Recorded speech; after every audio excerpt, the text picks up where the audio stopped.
Good morning. Good morning, beautiful people, and welcome to Drawing Down the Dragon. I'm Snappy, and thank you for joining me for our morning adoration to the Muses. We rise with the dawn and we cry out in loving adoration to the Great Mother, the twins, and the Muses, the one, duality, and generation. And we ask the Muses to sing in us the songs of inspiration, to guide us in our daily wanderings, and to teach us to listen and perceive with reasoned clarity. Thank you all for joining me on such a beautiful, lovely morning. Now let us light our candles and begin our rites.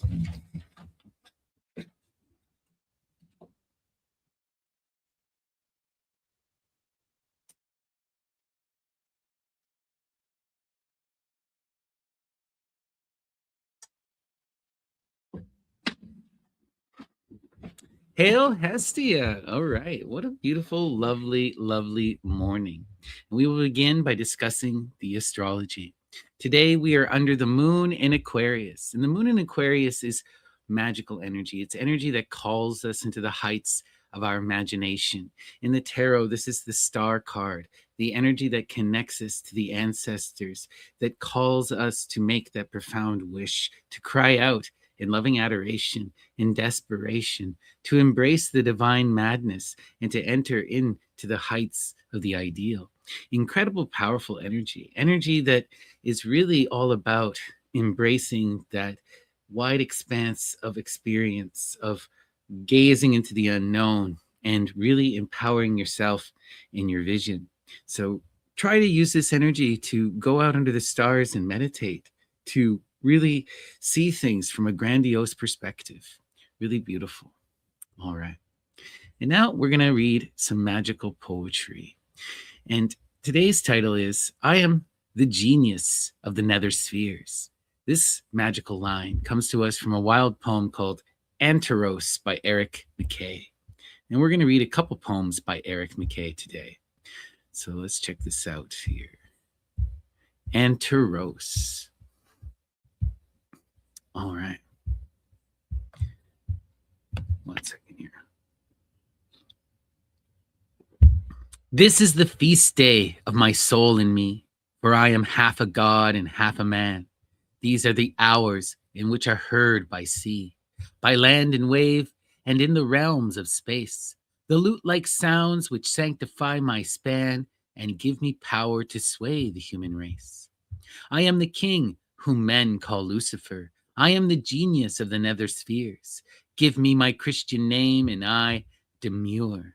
Call me a Greek and straightway I rejoice. Yea, I am Anteros, and with my tears I salt the earth that gladdens at my voice. I am old Anteros, a young old god, a sage who smiles and limps upon a crutch, but I can turn my crutch into a rod and change my rod into a crown of wood.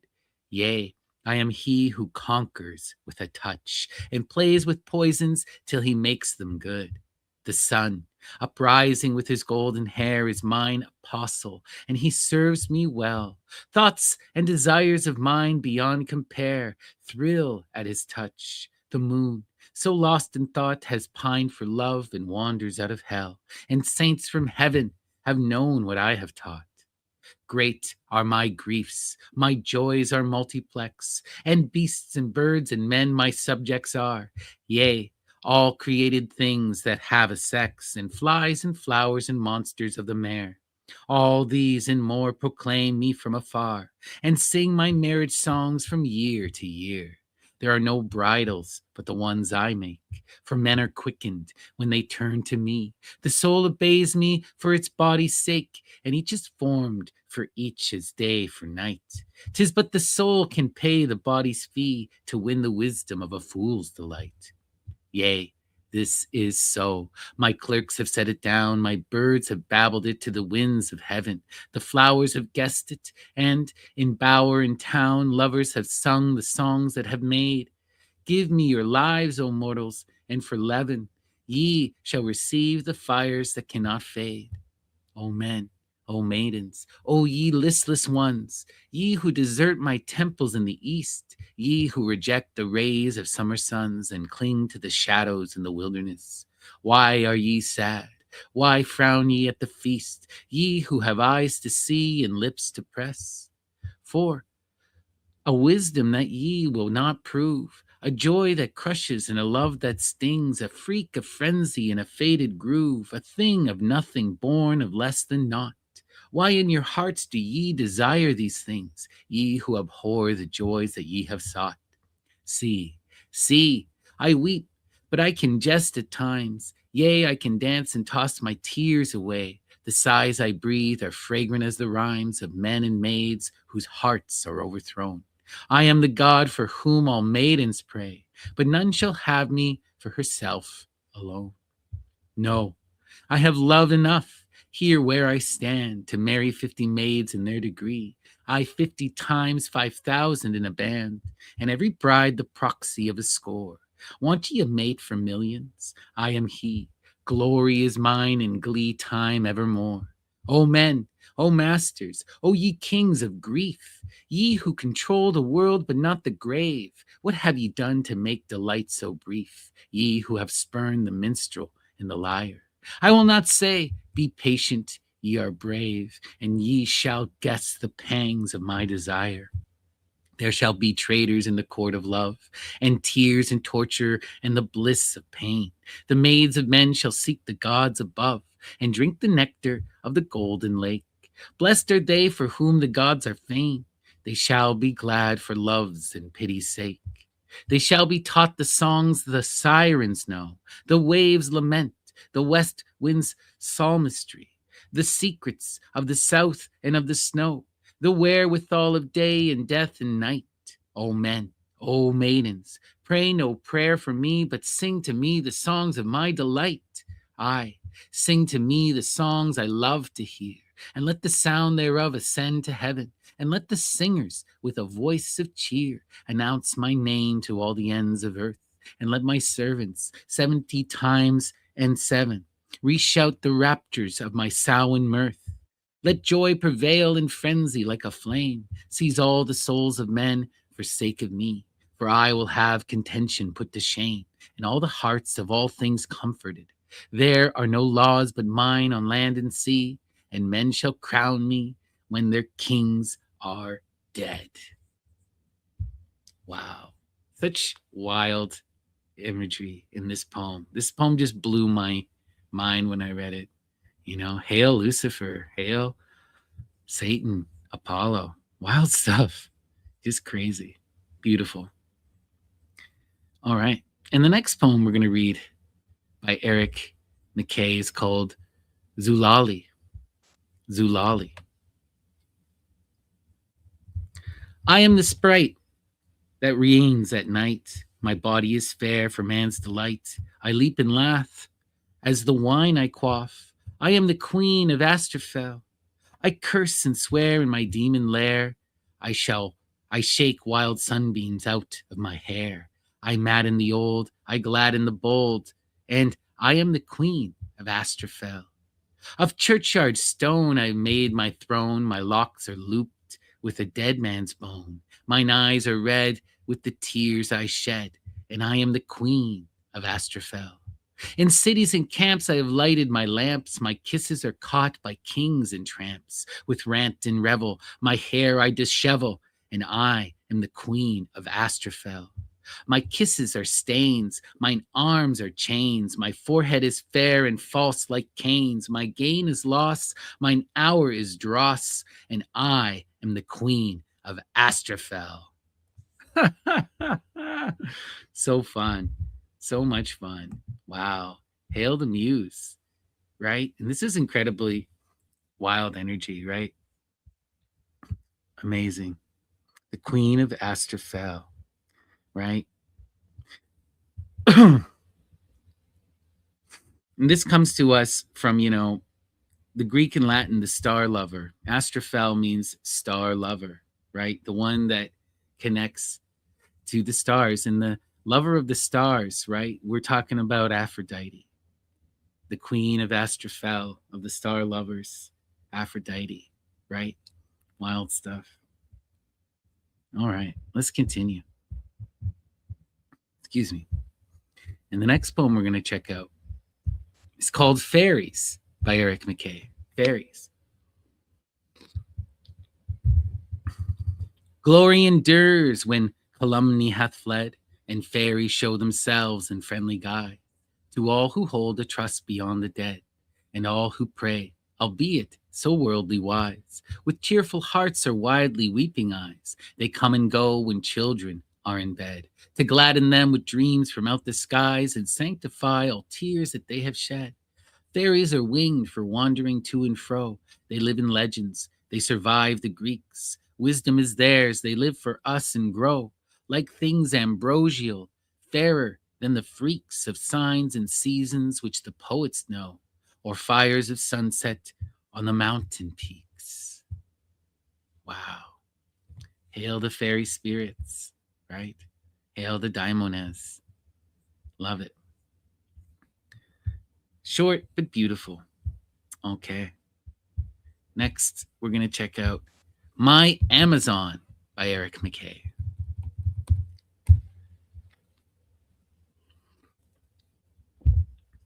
My love is a lady fair and free, a lady fair from over the sea, and she hath eyes that pierce my breast and rob my spirit of peace and rest. A youthful warrior, warm and young, she takes me prisoner with her tongue, aye, and she keeps me on parole till paid the ransom of my soul. I swear the foeman, armed for war, from Capapi with many a scar, more mercy finds for prostrate foe than she who deals me never a blow. And so 'twill be this many a day, she comes to wound if not to slay, but in my dreams, in honeyed sleep, 'tis I to smile and she to weep. How fun. Hail the Amazons. All right. And the last poem we're going to read by Eric McKay this morning is called Spirit Love. How great my joy, how grand my recompense. I bow to thee, I keep thee in my sight. I call thee mine, in love though not in sense. I share with thee the hermitage immense of holy dreams which come to us at night, when through the medium of spirit lens we see the soul in its primeval light, and reason spares the hopes it cannot blight. It is the soul of thee, and not the form, and not the face I yearn to in my sleep. It is thyself, the body is the storm, the soul, the star beyond it in the deep of nature's calm, and yonder on the steep, the sun of faith, quiescence, round and warm. Wow. Wow, wow, wow. The spirit of love. Hail Eros. Beautiful stuff. All right. And with that, let us begin our divination proper. But before I do, please give me a like and a subscribe. It really does make a big difference. It boosts everything in the algorithm. And I would truly, truly love and appreciate it. And make sure you hit that bell icon so that you can be notified when I'm going live. I do try to go live at least twice a day, early in the morning with the dawn and in the evening before bed. All right, beautiful stuff. And today we're going to begin, as always, with our Ganapati Oracle. And let us invoke Ganapati Ganesh, the divine child, the Lord of beginnings, the guardian of the threshold, and the master of the spirits, the Ganas. And we ask Lord Ganapati to send us a message through the cards and to help ensure that our words are heard by those who need to hear them. So, Lord Ganapati Ganesh, what is today's inspiring message? Let's take a look.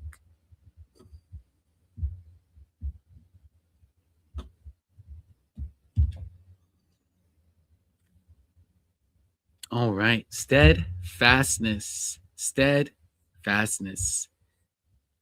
Oh, you've never heard Eric McKay is a really good poet to check out. Got a lot of really whimsical, magical stuff, and they're, an 18th century poet. I believe they were, active around the 1870s. I don't know too much about them, to be honest, but they're beautiful, beautiful poetry that I discovered, yeah.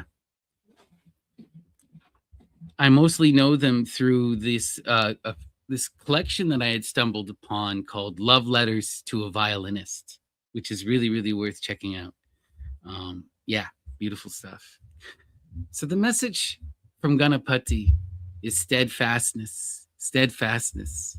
32, powerful, powerful energy, right? 32 takes us to the magic of the five, the power of Venus, the energy that calls us to, to cross the threshold, to stand atop the crossroads, and to reach up into the stars, to draw down the moon and empower ourselves in our will, to move beyond our limits. Profound energy, right? And the three and the two, right? This is the combination of the elements of the divine feminine, Aphrodite, Pandemos, and Aphrodite, Urania, right? The two is the high priestess, Urania, that energy that's hidden in the darkness, the light in the heights of the ideal. And Pandemos is the light in the earth, the one who makes love to all creation, who gives birth to all creation and manifests the infinite diversity. Really profound energy. Combining these two forces calls us into that path of creation and imitation. It allows us to lift the veil and move beyond the limits of the earth and transcend to the heights to reach the beautiful, right? Profound energy here. And we must remind ourselves to stay steadfast, to be strong, to endure, to engage in that pursuit of overcoming, to empower ourselves in our will, not to fall prey to stagnation, to continue to strive and overcome. Be steadfast, endure. It also reminds me of the magic, of course, of the strength card, the power of Leo, Lady Babylon, and the magic of lust, the energy that calls us to break our chains, to draw down the moon again, right? And to really empower ourselves in that determination, right? Medea, that Lady Babylon, is the one who goes through the cycles, who overcomes her innocent, youthfulness and comes into that true empowered balance of self, who conquers the animal, who resists the curse magic and becomes an emperor in her own right, right? Powerful energy. We must stay true and steadfast, empowered in our will, prepared to do the work, passionate and engaged. All right, that's the message. Next up, we're going to go to the Fairy Guardian Oracle, the Fairy Guardian Oracle. And let us invoke the fairies, the spirits, the daimones, the manes, the lares, the penates, the genii, the seleni, the satyrs, the dryads, the naiads, the oreads, the nymphes, the nereis, the kurites, the corybontes, the elves, and the gnomes, all the spirits of mind, of place, of the ancestors, and of the dead. We invite them all in and ask them to watch over us, to guide my hands and inspire. What is the message, fairy spirits? Let's take a look.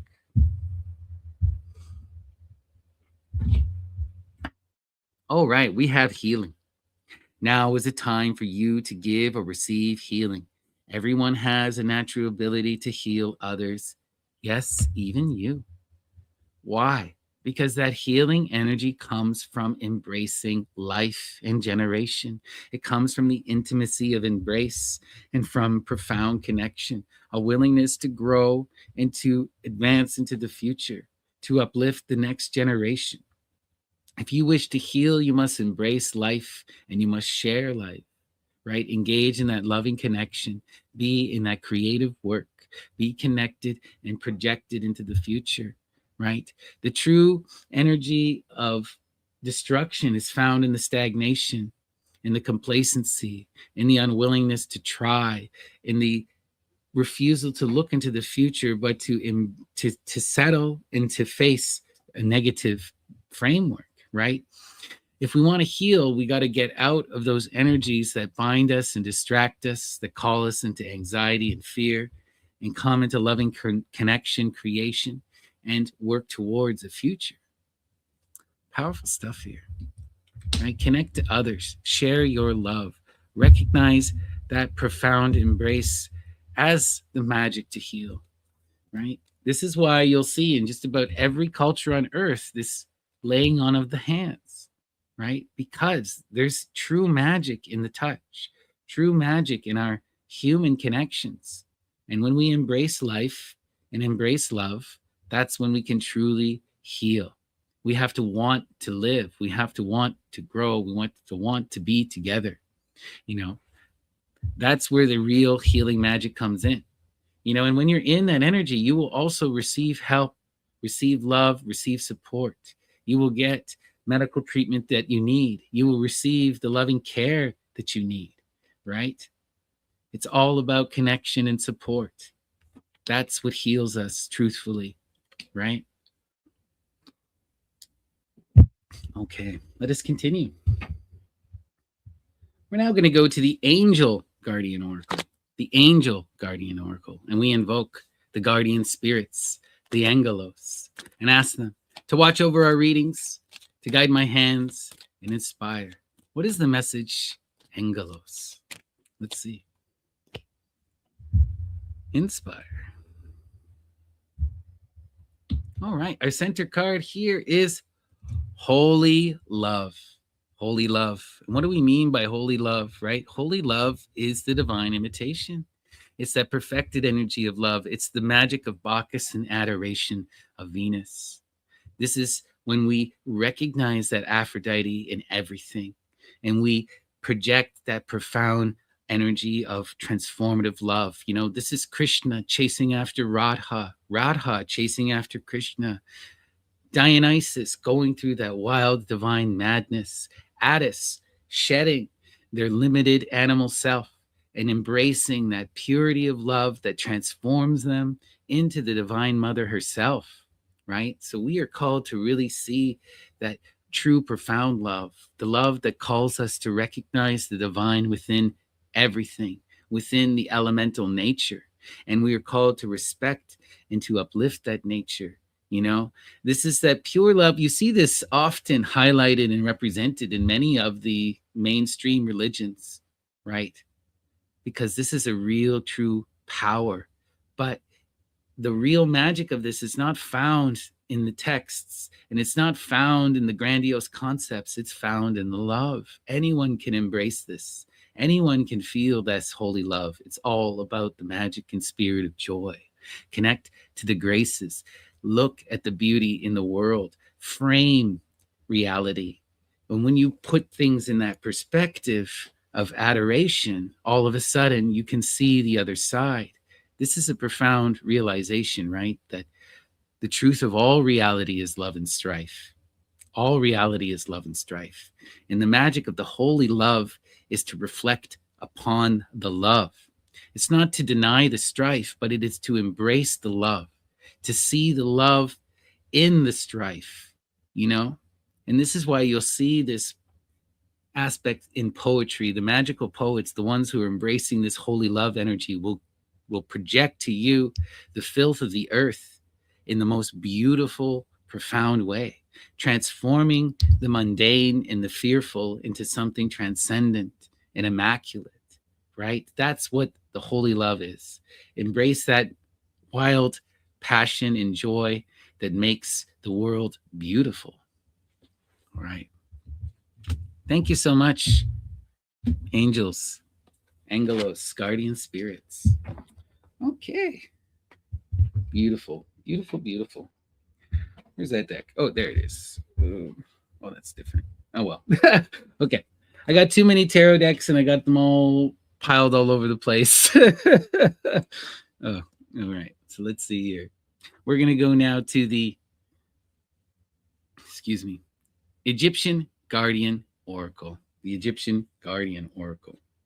And we invoke the spirits of Egypt, of the Nile, the Neteru, and ask them to watch over our spirits, to guide my hand and inspire. What is the message, Neteru?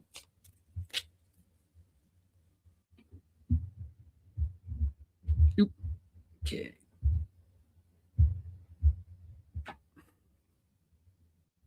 Anuket. Anuket. Wow, Anuket, the 22, right? And this is just magical stuff because we were just talking about, right? We were just talking about this divine love, right? That power that takes us to the heights of the ideal, right? And, Anutet, or Anuket, sorry, her name literally means the embracer, literally means the embracer. I'm just kind of blown away in this moment, because we're talking about that healing energy of loving embrace. We're talking about the magic of recognizing the joy and the beauty in the world, and we just keep getting it reaffirmed to us. The 22, right? The two energy in the tarot is all about coming into empowered connection, recognizing the other, being in love. The two of cups is love. The two is the high priestess, the highest muse, the light in the darkness that calls us through the cycles to come into her warm embrace, right? And that's that energy in the Egyptian pantheon, that mother force that calls us into that divine creation to imitate her and reach for the stars. How glorious, right? Embrace life, embrace love, embrace each other, and continue in that profound creative work of generation, of expansion, and of divine imitation. Lovely. All right. Beautiful. And with that, we're going to begin our tarot proper. But once again, before I do, please give me a like and a subscribe. It really does help. It makes everything boosted in that algorithm so people can see what we're up to here. And it would just mean a lot to me. Thank you. And if anyone is interested in me giving them a tarot reading or a sortes reading this morning, you can send me a super chat, a super thanks, or sign up for a YouTube membership. And today we're going to begin with the Egyptian Tarot of Thelema by Oliver St. John. All right. And we're going to do a 9-card Saturn square reading. So remember, this is a community read. So take what resonates, discard what does not, and trust your own personal intuition above all. And we invoke Apollo and the Muses and ask them to shine their light upon us, to guide us throughout our days, and to help us to realize the beauty of our dreams. So Apollo and the Muses, what is today's inspiring and empowering message? All right, let's take a look.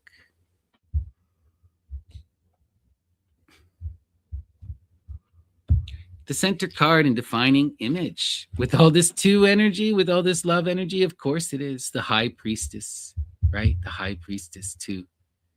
How beautiful. The light in the darkness, the highest hidden muse, Hecate, right? Wild energy here.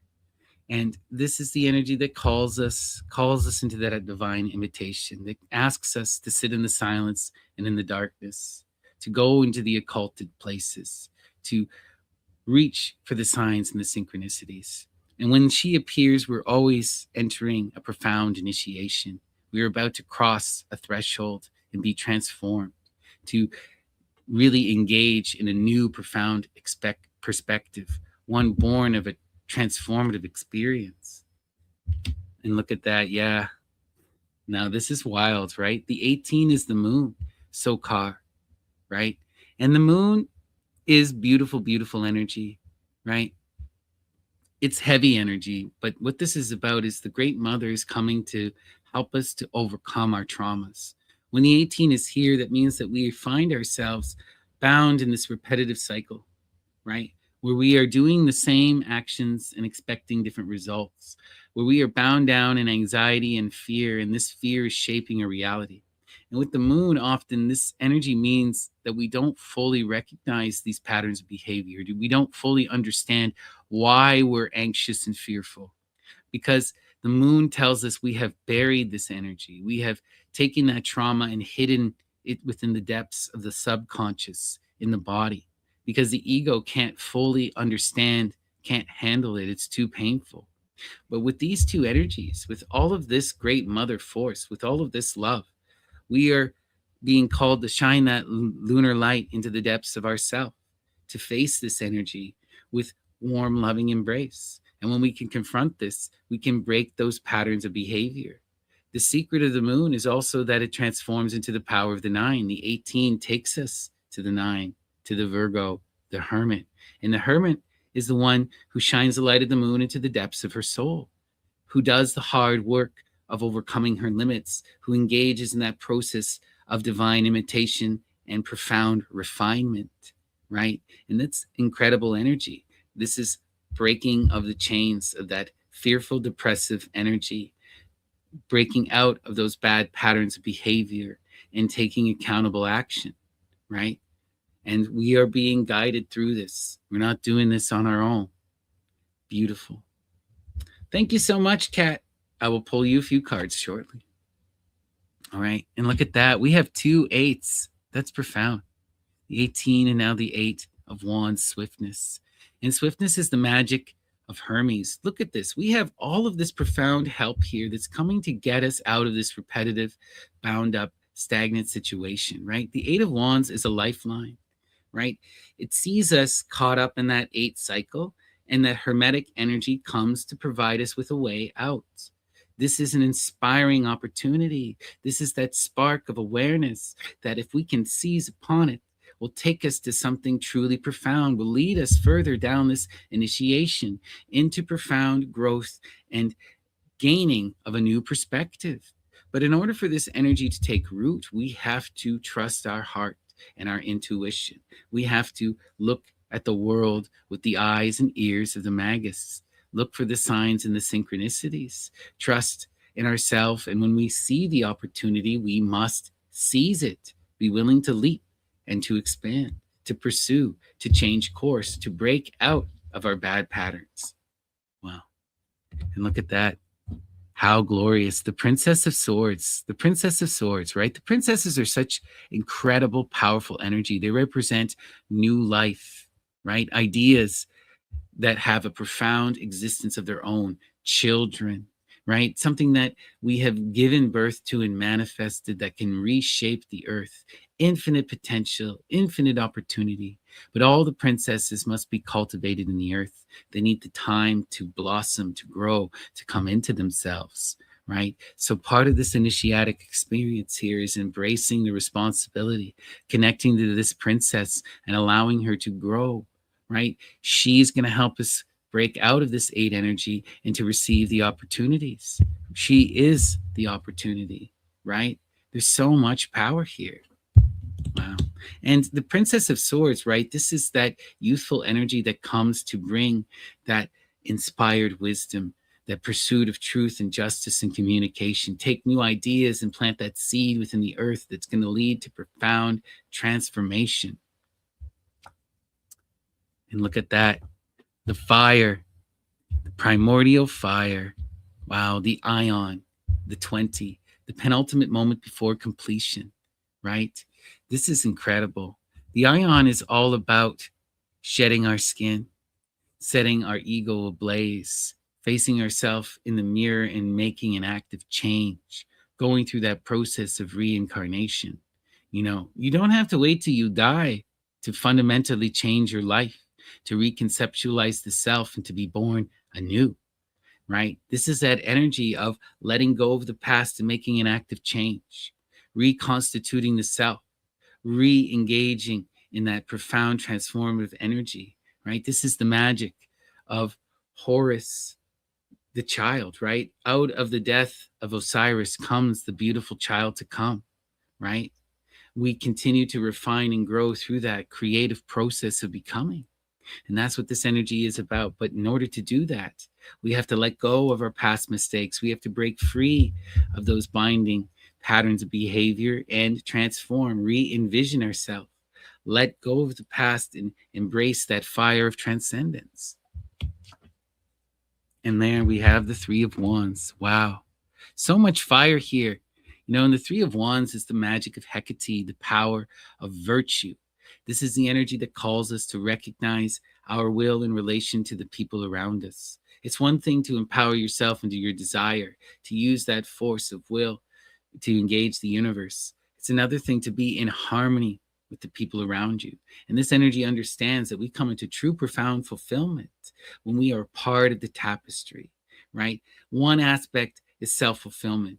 The other aspect is flowing with community. We live our true will when both are realized, when we are a profound individual, but a part of that communal flow, one with nature and with the people around us, harming none and coming into that profound growth, right? And that's what we strive for, right?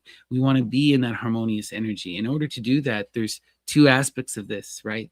We have to be our beautiful self, and we have to help others be themselves, help others come into flow and harmony, ensure that no one is being dominated and suppressed or oppressed, ensure that we are all allowed to speak and are all heard and listened to, right? To be in that virtuous energy, on one hand, is to take accountability for our own actions, to not dominate others, to not oppress others, to not be in that greed. But then it's also to speak truth to power, right? To speak up for those who can't speak up, right? Incredible energy here, incredible energy. You know, we're really being called to take account, to be in that passionate, transformative energy, to grow and reblossom. I'm seeing here that princess may be us in this instance. This is a magical rebirth, going back to the root of the earth, empowering ourselves in that imagination and growing from here, really embracing this transformation. When we can break out of these bad patterns of behavior, overcome our trauma, we are finding ourselves reinvigorated, reincarnated. Incredible. Let's see. Oh, wow. And there are two princess energies here. The Princess of Discs. Wow. The Earth of Earth. Again, the princess's new life, generation, new creative ideas, empowered work. And the Princess of Discs is that creative power in the Earth of Earth, right? The most creative, the most artistic, the great crafts person, the one who can transform the earth and build the tower, right? Who has that dedicated, incredible energy, right? The human at its most empowered and natural. This is incredible energy, all connected to this high priestess. Wow. I find what I'm getting here is we are being reborn, right? And we are coming into our own, and then we are giving birth to new life and creating something of our own, right? One aspect is to create the self. The next aspect is to create that which is greater than the self, right? Wow. 5. What's spurring all this on? Right? It's that energy of trying to manifest true love. The 5 of Cups is loss, disappointment. But we always have to recognize that power of Aphrodite, the magic of the 5, Venus, is calling us to exceed ourselves. Right? On one hand, there's this lack, but on the other, there's that profound desire to come into flow. We are pursuing love. We are not staying in this lack. That lack is fueling us to come to the heights, right? And this is the power of love that'll give birth to new life. We have to embrace that struggle and that desire. This is the energy of putting yourself out there, coming into flow, being in that harmonious connection. And look at this, the 6 of Discs. Yeah, the earth at its most balanced, at its most stable and empowering, right? When we see this energy, we are in true profound success. This is what everyone really wants in the earth, being recognized for our hard work and our mastery, our skill, and then being in that stable, comfortable energy where we are secure and empowered, right? And that energy can be maintained. As long as we continue in this energy, we can sit here secure in ourselves, empowered in our accomplishments, right? And this work comes when we can speak up for others, empower ourselves in that harmony, break free of greed and negativity that may harm others, really pursue that harmonious communal energy. And we can be in this creative work, right? The high priestess, the initiating experience here is all about transformation. We have to break free of these depressive bonds, take charge of our life and become reborn anew, be in that true new creative mode, see ourselves through new lines. You see this often in the magical traditions. You can give yourself a name. You can reimagine who you are. You can change your appearance. You can don a new costume. You can move to a new place. You have that profound ability to break free with the past, with elements of the self that used to define you. They no longer have to define you, right? And we are what we do. If you change your behavior, you change yourself. This is something that many of us struggle to realize, but the ego is fickle. The ego is fickle. It's a created thing in the moment. The true self is not the ego. And if you change your patterns of behavior, if you reimagine yourself, you reshape the ego. You're still bound in your body, but you have that profound ability to recreate the self. And that's what I'm seeing here, right? We recreate the self and we re-engage with life from a profound, beautiful place, a place of growth and expansion. And then we create new life ourselves from that place of growth and expansion. No longer bound by fear, no longer bound in these bad patterns of behavior that leave us in stagnation, but reimagining ourselves as a beautiful, creative person that can create. Wow. That's the message. That's the initiation. Reimagine the self and become the true, profound creative. All right. Oh, thank you, Wild Spec. That's very kind to say. Really appreciate you. All right. Up next, we're going to go to our first donation of the morning. Thank you so much, Kat the Taurus. Really, really appreciate you. All the love in the world. And let us go to the Mermaid Tarot. And we invoke Apollo and the Muses and ask them to shine their light upon us, to guide us throughout our day, and to help us to realize the beauty of our dreams. So, Apollo and the Muses, what is the empowering and inspiring message from the Mermaid Tarot?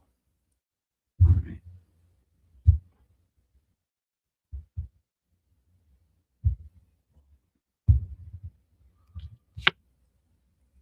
Okay, we have the Ace of Pentacles. The Ace of Pentacles. Incredible energy, right? The Ace of the Pentacles calling you to the root of the element of earth. When we see the Ace of Pentacles, Cat, this represents a profound opportunity, right? Something that you can seize that's going to lead to new growth and expansion. This can be a new job. This can be a change of place. This could be a profound opportunity. The earth is the consummation of all the elements. So this is something that's going to lead to change and growth and empowerment. Reshape your physical world. What's this about? The High Priestess. The High Priestess, right? Aphrodite Urania, the light hidden in the darkness, the highest muse. And when we see her, we are called into that profound energy of the divine imitation, to reach up into the heights of the ideal and to chase after her. This opportunity is born of this experience, right? The High Priestess takes us through the initiation. In order to follow her, you follow your muse, your inspiration. And when you engage in that, you go through the process of transformation. So this is a profound opportunity. This is a real empowering moment, one that's going to lead to greater insight and true transformation, a new perspective. Wow. And this is related to that magic we've been talking about all morning. Aphrodite in Bacchus, right? Bacchus in Adoration of Venus. The Two of Cups is that magic of joy, of embracing the other, of recognizing the beauty in the world around you, of coming into profound connection, right? Of accepting and embracing love and new friends, new connection, new community, right? So what I'm seeing here is your initiating experience, where you're going to find yourself, where you're going to find this profound perspective that's going to lead to true growth and understanding, is in the work and in community, in connection. Both of these energies are telling me that there's profound opportunity and change. And you just need to be in that love energy that embraces it, that goes with it, that sees where this can take you, right? The energy of the Two of Cups is always about seeing the bright side, recognizing the beauty in the other, connecting to the other, and coming into that true love energy. And when you can embrace that love energy, all of a sudden, the work is going to become truly profound, right? Life is going to become truly profound. This is going to lead you to the heights of the ideal, right? So take a time and look at your life. Are there opportunities? Maybe they have yet to come, but when they do come, Try to look at it in its most positive way. Embrace that loving joy energy and see where that takes you, right? Look for the people that you can connect to.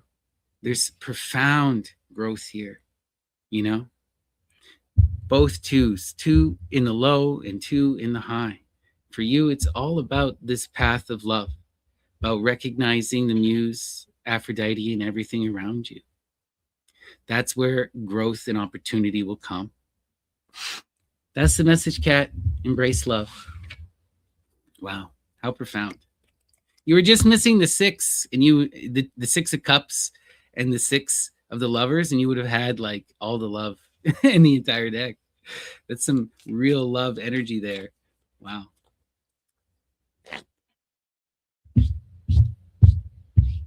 Okay. Thank you so much, Kat. Appreciate you. All right, we're going to continue with another Saturn Square community read. But if anyone else would like me to give them a reading, either a tarot or a sword taste reading, you can send me a super chat, a super thanks, or sign up for a YouTube membership. Let's see, where do we wish to go this morning? I'm thinking we're going to go to the Shadowscapes Tarot, the Shadowscapes Tarot. And let us invoke Apollo and the Muses and ask them to shine their light upon us, to guide us throughout our day, and to help us to realize the beauty of our dreams. So, Apollo and the Muses, what is today's empowering and inspiring message? Let's take a look. Muses inspire.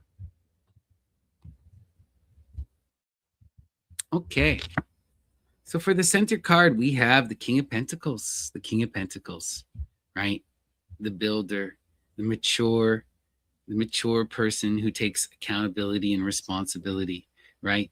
The craftsman, the one who is passionately engaged in their work, who manifests the foundation, who provides for their loved ones, for their families, and engages in that process of developing skill and mastery, of cultivating the earth, of developing that true artistry, right? The King of Pentacles is the builder, the sculptor, the architect. Incredible energy. And this is calling us to take that responsibility in the earth, to find fulfillment in the hard work, to be the mature provider. Let's see here. We have the Seven of Pentacles, right? The Seven of Pentacles is heavy energy. It's intense, right? We find ourselves moving out of the success, out of that perfected balance where we are secure and recognized and empowered, and now we are overwhelmed, right? The Seven of Discs says that we got too much on our plate. We can't keep everything juggling anymore. This could be because our success is now too successful, or this could be because we become complacent. But often with this seven, there's a need for help. There's a need for focus. We got to do something about this energy now. Otherwise, it is going to cause the structure of our tower to not be secure. And it could lead to future collapse, right? So there's a need to recognize the overwhelming nature here, right? You don't want to fall prey to being overworked, and you don't want to fall prey to, that overwhelming energy that can, this energy is coming out of profound success. Don't lose what you have, right? And you have that energy of the focused builder. You can engage this. We may need help though. Let's see what's going on. Oof. Okay, this is your challenge, man. This is their challenge, right? The Wheel of Fortune is that power of Fortuna, the power of Fortuna. And when Fortuna shows up, she comes to imperil you, to pressurize you, to force you beyond your limits, to make you flip your pole. But here's the thing, if you can rise to the challenge, if you can meet this energy head on, then you will be profoundly rewarded. The cycle continues, the pressure will release, and that new joy will come in, right? This is the first trial in the major arcana, right? And what we're seeing is that King is being called to focus in and do the hard work. Okay. The Eight of Cups. Indolence. Okay. Oof. Right. This is the thing. You know, I just said that oftentimes with the seven, right? There's a lack of focus and there's a need for help. What we're seeing here is a true need for help, right? The Eight of Cups is indolent energy. We see that king calling out for love, trying to manifest the help that they need, but then being unwilling to engage, right? Because the Eight of Cups represents this fearful energy, a fear of connection. We want love, we want new friends, we need help, but then we're unsure once it starts to appear in our life. We panic. We don't, we're on, this energy is of people, right? And people are always such a wild card. Maybe you flow with them, maybe you don't. Maybe, and so what we're seeing here is this profound anxiety. We want love, but then we are unsure and we're sitting in our comfort zone. But there's a need, a real serious need here. We have to embrace the love that we're inviting in. We need help. We're overwhelmed in our work. We can't be in that anxious energy all the time. And then realization needs to come that if you don't put yourself out there, you'll never receive the love that you want. If you don't take the risk, yeah, maybe these people will be complicated. Maybe they'll be the best people you've ever met. Maybe they're the help that you need and the universe is sending it to you. Don't color and distort this until you engage, right? People have this profound beauty about them and this profound complexity. They can be the best and they can be the worst, but they're human and we got to face this because this energy is going to lead to true growth. It's going to give you the help that you need, right? Yeah. Ten of Swords. Wow. And look at that. Look at that. We're seeing this king come into profound recognition, right? They are the manifester of their own struggles here, right? They know they need help and they're not asking for it, right? And they know that they're in that fearful, resentful energy, and now they're overwhelmed because of it, right? So this is the king recognizing this. And this is a profound growth. The Ten of Swords is ruin, but it is the breaking free of fear. We are stepping outside of ourselves and we're looking at our life and we're using that profound reason and imagination to understand our own situation, right? This is about recognizing how our own fear, our own perspective, turning ourselves into a victim has led this to this real deep negative place where we are isolated and we are struggling. The king of discs is a hard worker. They were able to manifest success, but now they're overwhelmed. Now they're overwhelmed, right? Now they are unable to get the help that they need. And it's because of the fear, but we're seeing them break free of the fear. We're seeing them face the pressures of this moment. The king must come into connection and ask for help.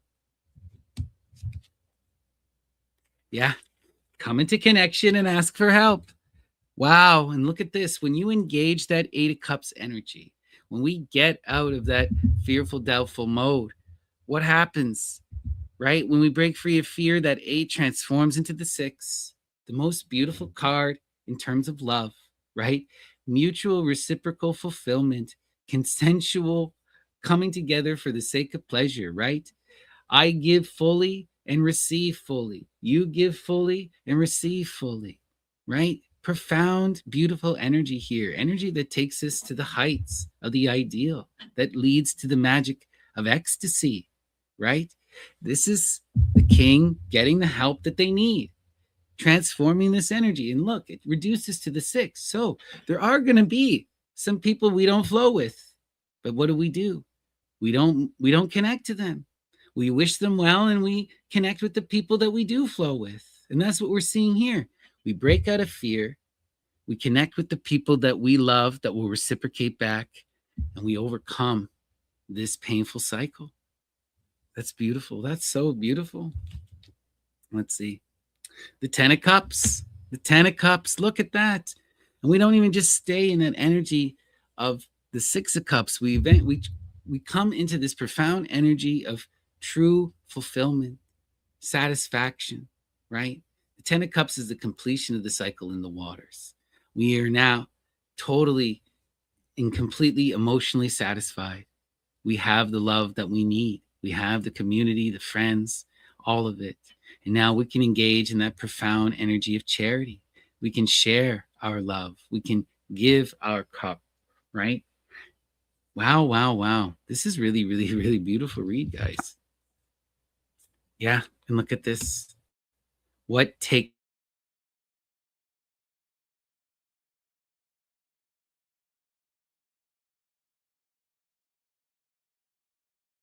the magic of the lovers, the six, chemical wedding. We must commit to love. We must commit to this energy of refinement. Engage with that other. Come into connection and create that which is greater than the self. And look, that lover's card takes us to this, takes us to that perfected place of pleasure where we're in that mutual reciprocity, pure, loving fulfillment, consensual fulfillment, right? This is incredible. This is incredible. This is that king getting the help that they need by pursuing love and coming into true, profound connection. Yeah. And in order to fully walk the lover's path, we also have to break free of our own negativity, right? How do we get out of the fear that has been preventing us from engaging in the waters that has led to this energy here of the eight, right? We have to go through that power of the hermit. The hermit is the energy of refinement, of taking accountability, right? She does the hard meditative work. She faces herself in the depths of the soul and she overcomes her limit through disciplined action, comes into true, profound mastery, right? And that's what will lead us out of the fear. So, in order to embrace the lover's path, to come into true satisfaction and balance, we're going to have to first face ourselves. We're going to have to first break out of this heavy negative energy and actually allow new friendship and connection in. But if we can fully embrace that loving energy, right, then we find ourselves fulfilled. We find ourselves overcoming that failure, rising to the moment, and truly embracing profound success, right? The Ten of Cups is one of the most beautiful cards in the entire deck. You know, you are completely fulfilled and satisfied, protected, right? You have that true love, true community, true support. And now you can give and share with everyone. Wow. Like this is incredibly powerful and rewarding. We just have to ask for help, engage the waters, break out of free, and bring love in. That's the message. I hope that resonated with you. It certainly resonated with me. And thank you so much to the Shadowscape Tarot. Profound, profound. All right. Oh, sorry, guys. Okay. Not feeling the best this morning. It's been a bit of a rough couple days. Having some heavy, heavy sore throat stuff going on. So I think we're going to wind things down. So I apologize, but we'll be back this evening and I will hopefully be able to do a longer reading once I get some medicine in me and I'm able to do a little more resting. So with that, we're going to do one final community reading. So if anyone else would like me to give them a 3-card reading or a sortes reading, now is the time. Send me a donation. After this, we're going to be calling it. So let's see. We're going to go to the most classic and popular tarot of all time, the Rider Smith Waite. All right. And we invoke Apollo and the Muses and ask them to shine their light upon us, to guide us throughout our day, and to help us to realize the beauty of our dreams. So Apollo and the Muses, what is the empowering and inspiring message from the Rider Smith Waite Tarot? Let's take a look.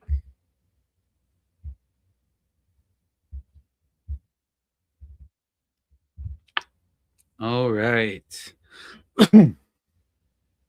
We have the 7 of Cups, the 7 of Cups, debauchery, right? This is, the 7 of Cups is painful energy because we find ourselves, it's also illusion energy. We are masking our pain with limited forms of pleasure, with distraction, and that's such painful energy because ultimately this is not dealing with the problem and the problem is going to get worse and worse and worse. And there's also this energy of, we are pleasuring ourselves at the expense of others, you know, right? This is out of balance. We're not in flow. We're not fully recognizing the other people and their needs. And we're in this limited, filthy energy, right? Let's see. Yeah. How do we get out of this? How do we deal with this? We need to embrace the Two of Cups, love, the power of Eros, Bacchus in adoration of Venus. Recognize the beauty and the joy. Recognize the other. Take accountability. This is heavy, heavy energy, but this is just a reality. We all have a responsibility. We all got to serve people. We all got to do the work. We all have to provide. We all got to be in that growth energy. It's just the nature of reality. Reality is about change and growth. And if you're not in that, then there is a problem, right? And the seven is that distracted, wasteful energy, that self-fulfilling energy. And if you truly love people, you can't be in this energy for too long, because it comes at an expense. It comes at an expense, right? If you aren't doing, someone is doing for you and supporting you, right? And if you're in that distracted, wasteful energy, you're not dealing with your shit.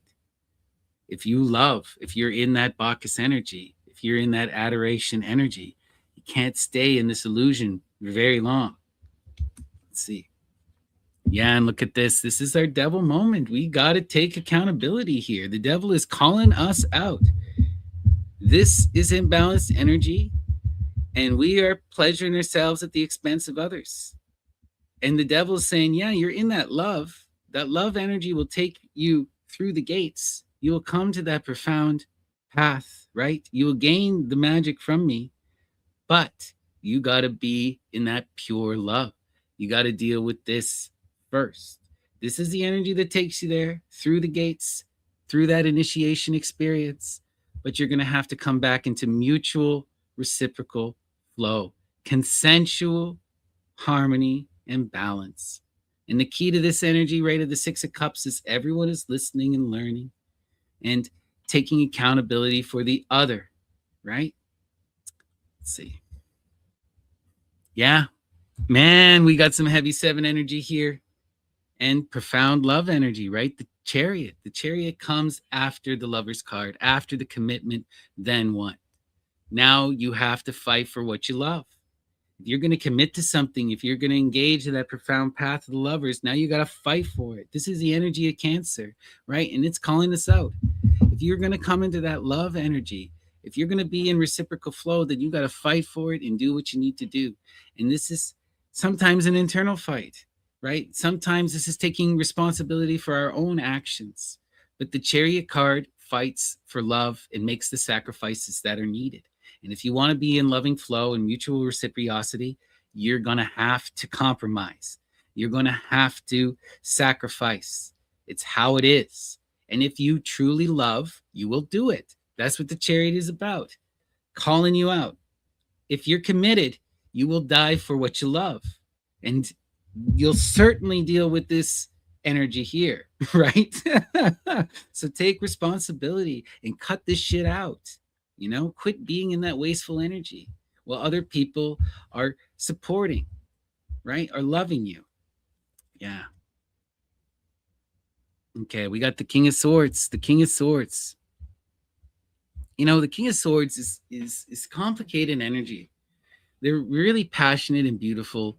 They're pursuing truth and justice and learning and understanding, coming into the heights of the air, but they're also always engaged in the conflict, always in that struggle, trying to prove themselves right, trying to fight and to shape the world, right? And with all this air and all this incredible, conflicting energy and all that fire, right? They find themselves not in flow and harmony, not dealing with the waters, right? And this is the issue.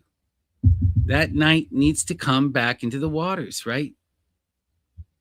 Needs to get out of so much of this air energy, right? Take that fiery passion and put it into the water.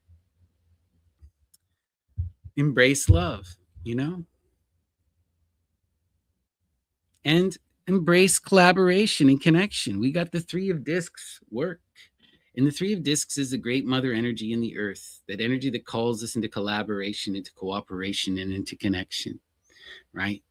Really, really beautiful energy. Beautiful energy. And energy that gets things done, energy that leads to the development and the building of the foundation of the city, of the community, right?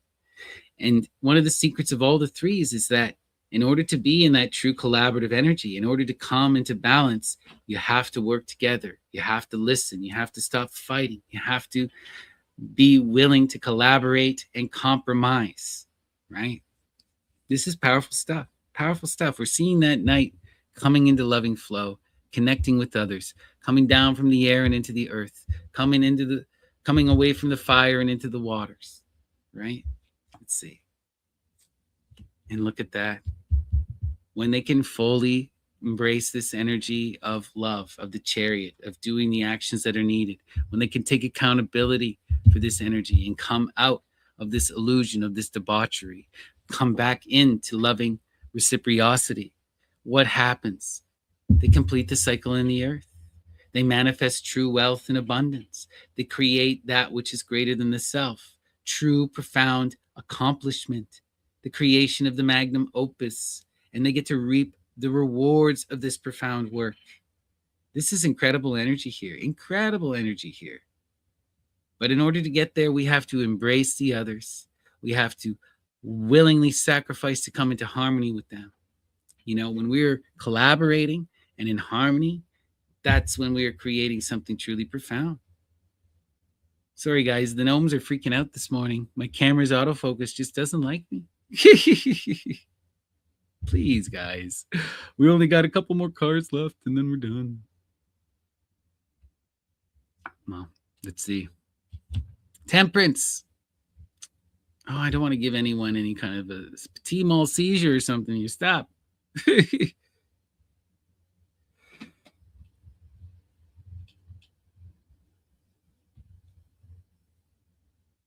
Oh, okay, that worked. I didn't mean to even shift it off to an angle, but we'll deal with an angle. We only got a couple cards left. Sorry, guys.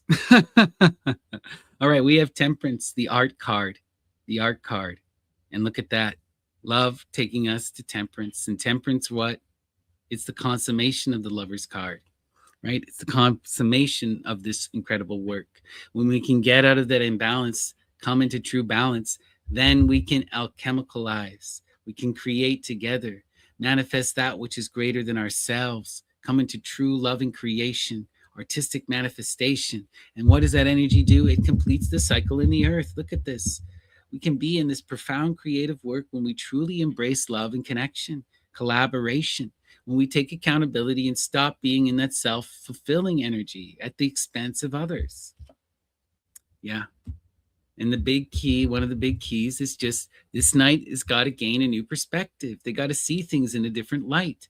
They got to recognize that if they want to build something, they need to work with others. They can't do this on their own.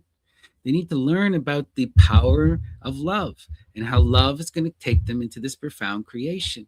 When they can re-engage and gain this greater perspective, one born of wisdom through facing themselves in that devil energy, recognizing their limits, then all of a sudden they're collaborating, connecting, and building, really creating beautiful, profound art. Wow. Amazing, amazing, amazing, amazing. You know, there's a lot of potential here. So much beauty, so much creation, so much power and fulfillment. But the key is for that king to get out of this negative perspective and to face themselves, to take accountability for their imbalanced behavior, right? This energy means that there is, you know, we are fulfilling ourselves at the expense of others. And it may not be super negative yet, but it's filthy energy that needs to be taken into account. If you're going to truly embrace love, then you're not going to be in that energy. You're not going to be harming others, you know? And when you can take accountability for that, come into true, profound collaboration, then you can manifest this incredible beauty, create profound art, and come into true accomplishment. That's the message. Really, really powerful. All right. Thank you so much, Rider Smith Waite Tarot. All right. And with that, we're going to call it a morning. I'm going to go take some throat lozenges. All right. Thank you guys. Really, really appreciate you. And I hope I will see you later on this evening for our evening adoration to the Muses. And until then, we're going to end with our prayer. All right. We cry out in loving adoration to the great mother, the twins, and the Muses, the one duality in generation. And we ask the Muses to sing in us the songs of inspiration, to guide us in our daily wanderings, and to teach us to listen and perceive with reason clarity. Now let us blow out our candles and end our magical rites.